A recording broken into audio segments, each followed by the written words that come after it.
ਬੱਚੋ ਅੱਜ ਆਪਾਂ ਸਿੱਖਣ ਪ੍ਰਣਾਮਾਂ ਆਧਾਰਿਤ ਅਭਿਆਸ ਪੁਸਤਕ ਭਾਗ 2 ਪੰਜਵੀਂ ਜਮਾਤ ਦਾ ਹਿੰਦੀ ਦਾ ਵਿਸ਼ਾ ਕਰਾਂਗੇ। ਹਿੰਦੀ ਦੇ ਵਿਸ਼ੇ ਵਿੱਚ ਅੱਜ ਆਪਾਂ ਕਰਾਂਗੇ ਪਾਠ 9 ਤਿਤਲੀ ਰਾਣੀ। ਤਾਂ ਇਹ ਤੁਹਾਡੀ ਕਵਿਤਾ ਹੈ ਤਿਤਲੀ ਰਾਣੀ। ਪਹਿਲਾਂ ਤੁਸੀਂ ਇਹ ਕਵਿਤਾ ਜੇ ਕੀਤੀ ਹੋਈ ਹੈ ਫਿਰ ਇਹਦੇ ਤੁਸੀਂ ਪ੍ਰਸ਼ਨਾਂ ਦੇ ਉੱਤਰ ਦੇ ਸਕਦੇ ਹੋ। ਤਾਂ ਇਹ ਕਵਿਤਾ ਤੁਸੀਂ ਚੰਗੀ ਤਰ੍ਹਾਂ ਪੜ੍ਹਨੀ ਹੈ और याद भी करनी है। तो ਇਹਦੇ 'ਚ पहला प्रश्न है, देखो आपने तितली कहाँ देखी है। तो ये तो सबको पता है कहाँ देखी है तितली, उस पे आता है ना हमने तितली कहाँ पे देखी है। यहाँ पे हम लिखेंगे हमने तितली फूलों पर देखी है। तो यहाँ पे लिखेंगे हमने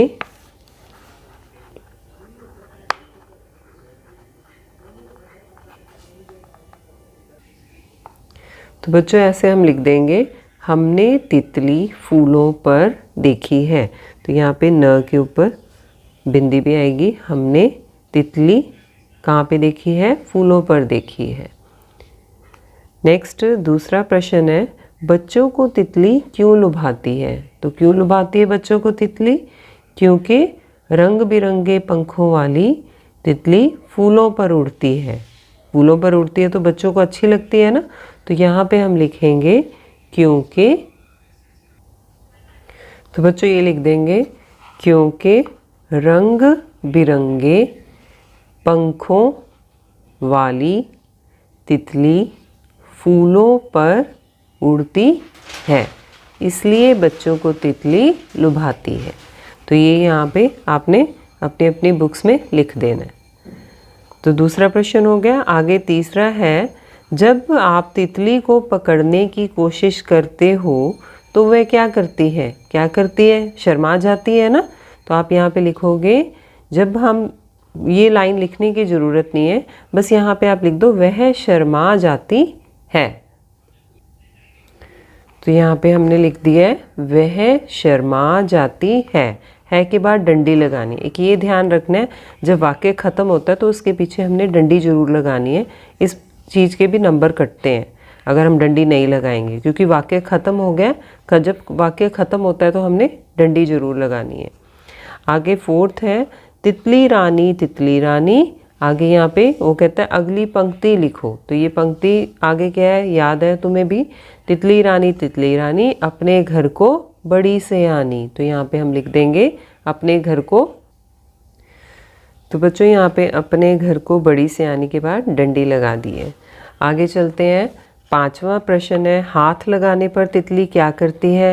यहाँ पे आया था ना शर्मा जाती है। तो यही काटती है, शर्माती है, डंक मारती है, भाग जाती है। तो शर्माती है, यहाँ पे हम सही की निशानी लगाएंगे।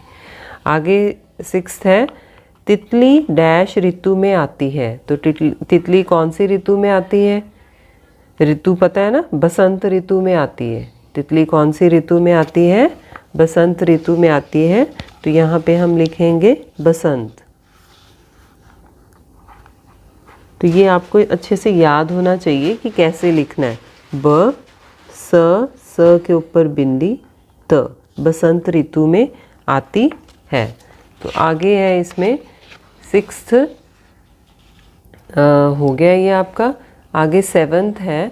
सेवन्थ में वो कह रहा है कि तितली के पंख डैश जैसे होते हैं। तो तितली के पंख कैसे होते हैं, तारों जैसे, चांद, रंगोली, सूरज। तो हमें पता है किसके जैसे होते हैं, रंगोली जैसे। तो हम रंगोली के आगे टिक लगा देंगे और यहाँ पे भी आप लिख दोगे। आठवें पे है, तितली फूलों का डैश चूसती है। फूलों का क्या चूसती है तितली, रस चूसती है ना। तो यहाँ पे क्या क्या लिखा है देखते हैं, रंग, खुशबू, बहार, रस। तो ये रस ठीक है, यहाँ पे हम सही की निशानी लगा देंगे। आगे नाइन्थ है, इनमें से पंख किसके पास नहीं होते। अब वो नहीं की बात कर रहा है। तो देखो मुर्गा के भी पंख होते हैं, तितली के भी होते हैं, बिल्ली के पंख नहीं होते, चिड़िया के भी होते हैं। तो हम बिल्ली के आगे सही की निशानी लगा देंगे। आगे बच्चों आपका 10th प्रश्न है, तितली कविता में नानी किसकी कहानी कहा करती थी। तो आया था ना ये कविता में कि तितली रानी जो की कविता कौन नानी किसकी कहानी सुनाती थी, सोनपरी की सुनाती थी। शेर की या जादूगर या राजा रानी? तो सोनपरी की सुनाती थी, हम सोनपरी पे आगे टिक लगाएंगे। 11वां प्रश्न है, तितली कौन सा गीत नहीं गाती है? कहते नहीं गाती है। गमी के तो नहीं गाती तितली, खुशी के गाती है, हंसी के भी गाती है, मस्ती के भी गाती है। तो गमी के आगे हम सही की निशानी लगाएंगे। आगे 12वां प्रश्न है, तितली आपने घर को बड़ी सयानी है, वाक्य को शुद्ध करके लिखें। तो इसमें हमने वाक्य को शुद्ध करना है, इसको ठीक करके यहाँ पे लिख देना है। तो इसमें हम इसको ठीक करके लिख देते हैं यहाँ पे। तो बच्चों ये इस तरीके से आ जाएगा। त को छोटी की मात्रा डालनी है, इन्होंने बड़ी डाली है तो ही तितली बनेगा, नहीं तो तीतली हो जाएगा। और आपने नहीं है यहाँ पे, अ को आ की मात्रा नहीं डालनी, प न को ए की मात्रा, घर को बड़ी और स को यहाँ पे छोटी की मात्रा डाली है, ये भी नहीं डलेगी। सियानी य आएगा, अ नहीं आएगा। य को आ की मात्रा, न को बड़ी की मात्रा, और पीछे हमने डंडी लगानी है। आगे 13वां प्रश्न है, बसंत ऋतु में क्या होता है? तो नीचे क्या लिखा है? फूल खिलते हैं फूल, ठीक है। तितलियां उड़ती हैं, ये भी ठीक है, बसंत ऋतु में तितलियां भी उड़ती हैं। हरियाली छा जाती है, ये भी ठीक है। उपरोक्त सारे मतलब ये तीनों आ जाएंगे, तो हम उपरोक्त सारे में टिक लगा देंगे यहाँ पे। आगे है देखो, चोली रंगोली। तो जैसे चोली का रंगोली, तो आती डैश तुक बनाओ। अब आती से जो आपके पाठ में आया था, जैसे इठलाती, लुभाती, सजाती, शर्माती, ये आप यहाँ पे लिख दोगे। तो यहाँ पे हम लिखते हैं इसको, तो ये हम लिख देंगे ईठ, जैसे आती है ना पीछे, इसमें भी देखो आवाज़ आ रही है, इठलाती, फिर लुभाती, सजाती, पीछे ये आवाज़ आनी चाहिए। वर्ड एक और भी है आपका, शर्माती, आप लिख सकते हो यहाँ पे अगर लिखना है तो आगे है 15वां, वाक्य बनाएं। अब वाक्य बनाने हैं, जैसे पहला लिखा है लुभाना, तो लुभाना का हम वाक्य क्या बना सकते हैं? जैसे तितली के बारे में ये पाठ है, तो हम लिख सकते हैं, बच्चों को तितली बहुत लुभाती है। तो यहाँ पे लिखेंगे हम, बच्चों को तितली बहुत लुभाती है।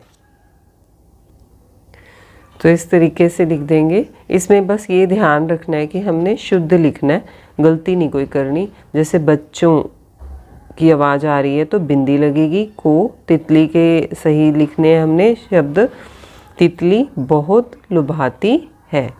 आगे है स्वपन, तो ये भी चैप्टर में आया था ना कि तितली बच्चों की आंखों में स्वपन सजाती है। तो हम यहाँ पे लिख देंगे, तितली बच्चों की आंखों में स्वपन सजाती है। तो बच्चों ये यहाँ पे ऐसे लिख देंगे हम वाक्य, और पीछे डंडी लगा देंगे, तितली बच्चों की आँखों में स्वपन सजाती है। तो आगे लास्ट आपका है स्वरन। तो स्वरन क्या होता है? सोने जैसा। तो नानी सुनाती है ना, ये भी आपकी कविता में आया था। नानी किसकी कहानी सुनाती थी? स्वरन परी की सुनाती थी। तो हम यहाँ पे यही लिख देंगे, नानी स्वरन परी की कहानी कहा करती थी।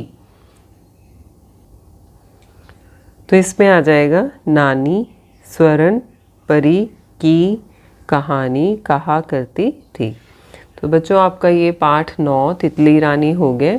ये आपने साफ साफ जो है लिखाई में सुंदर लिखाई करनी है अपनी बुक में, और समझ के करना है इसको।